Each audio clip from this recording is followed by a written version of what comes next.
everyone, Jennifer here with The Secret Garden. So today, with temperatures being a little bit colder, I wanted to talk about what to do with your plants when there's a threat of frost. And what I'm looking for is anything 34 degrees and under. I know freezing is at 32, but at 34, you start to deal with some issues. So when the weatherman comes on in the morning and tells you that there is going to be a frost, I want you to do something that is totally against what you'd think. I want you to go outside and water your plants. Don't water the foliage, but water the ground. Funny enough, wet soil insulates better than dry soil. If you have a small container that you can bring inside, do that. Bring it inside and protect it overnight.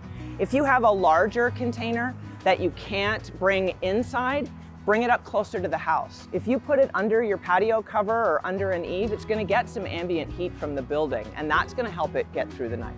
Cover the larger pots. And what do you use to cover? Well, you can use burlap.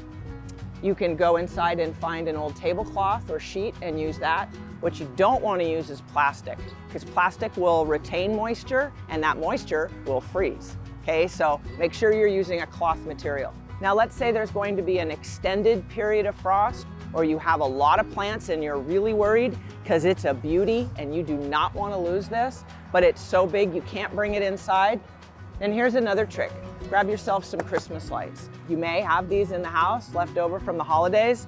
Wrap that around the pot, not necessarily touching the plant, but around the pot, and just a little bit of heat given off by the lights is going to help it get through the night. Besides, it's going to look really pretty. There are some plants that are naturally frost proof, let's say, can make it through the night. Sempervivums are one of those. These are cold hardy down to 20 degrees below zero.